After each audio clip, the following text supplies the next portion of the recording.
حضرت مولانا روم نے مثال کے طور پر اس انداز کو سمجھایا۔ آپ نے فرمایا کہ ایک شخص تھا، مالدار تھا، اس کا بیٹا تھا۔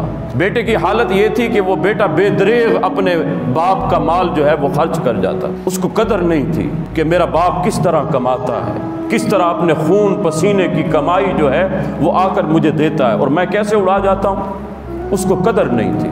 تو ایک مرتبہ کیا ہوا، باپ نے دیکھا کہ بیٹا جو ہے سمجھ نہیں پا رہا، تو باپ نے ایک دن بیٹے سے کہا کہ بیٹا میں کنگال ہو گیا، سارا مال ختم ہو گیا، مجھے ایک آنا چاہیے، ایک آنا۔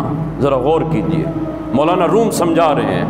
باپ نے کہا کہ بیٹا مجھے ایک آنا چاہیے، تو ہزاروں خرچ کر جاتا ہے لیکن میں تجھ سے ایک آنا مانگ رہا ہوں۔ بیٹے نے کہا ابا جی کوئی مسئلہ ہی نہیں ہے، بڑی فین فالوئنگ ہے، بڑے دوست ہیں جی، ہر کوئی سلام کرتا ہے مجھے، صبح صبح اٹھتے ہیں سب سے پہلے سلام مجھے کرتے ہیں، کسی اور کو بعد میں کرتے ہیں، اتنا میرے دوست ہیں، کوئی مسئلہ ہی نہیں ہے۔ وہ گیا ایک دوست سے کہا، اس نے ایک آنا دے دیا، ابا کے پاس آ کر پیش کیا، ابا نے وہ کنویں میں ڈال دیا، ابا نے وہ کنویں میں ڈال دیا۔ دوسرا دن پھر ہوا، باپ نے کہا بیٹا ایک آنا چاہیے، کہا کوئی مسئلہ نہیں، دوسرے دوست کے پاس گیا، اس نے دے دیا، باپ نے پھر وہ کنویں میں ڈال۔ تیسرا دن پھر ہوا، بیٹا پھر کسی دوست کے پاس گیا، باپ نے پھر جو ہے وہ اس کو کنویں میں ڈال دیا۔ بیٹا دیکھ رہا ہے باپ یہ عمل کر رہا ہے، اسی طرح جاری و ساری رہی۔ جب ہر روز بیٹا مانگنا شروع ہو گیا، وہ دوست سمجھ گئے کہ یہ اب کنگال ہو گیا، دوست سمجھ گئے کہ اب کنگال۔ آج دوستی تو پیسے کو ہوتی ہے نا، سلام جو ہے وہ پیسے کو ہو رہا ہوتا ہے، اس کی شخصیت کو تو نہیں ہو رہا۔ آج اگر کسی کی عزت ہے تو اس کی سیٹ کی وجہ سے ہے نا، سیٹ گئی تو عزت بھی گئی۔ اصل جو ہے وہ عزت وہ دل کے اندر پیدا کرنے کا نام، یہ ہوتی ہے عزت۔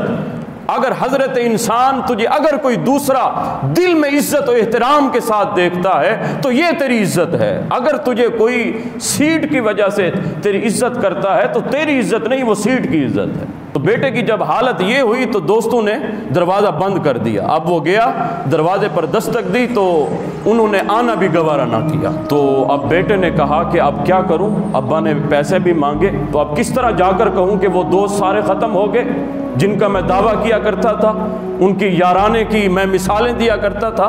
تو پھر وہ کیا ہوا، پھر وہ مزدوری کرنے نکل گیا، دن بھر وہ مزدوری کرتا رہا، اس کو رات کو ایک آنا ملا۔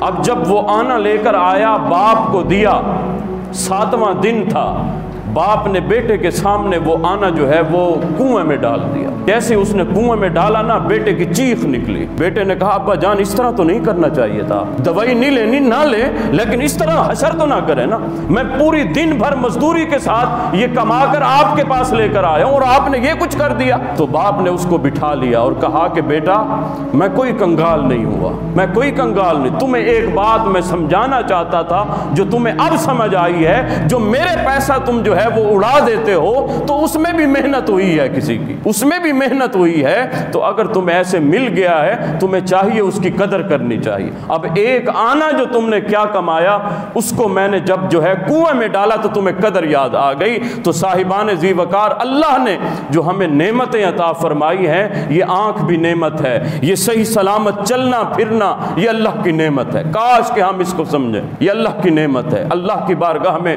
استغفار کرنا اس مطلب میں بھی ہے کہ میرے مالک تو نے مجھے نعمتیں عطا فرمائی، تیرا شکر ہے، تیری رحمت ہے، کہیں یہ نعمت مجھ سے چھن نہ جائے، اس لیے استغفار کرتا ہے۔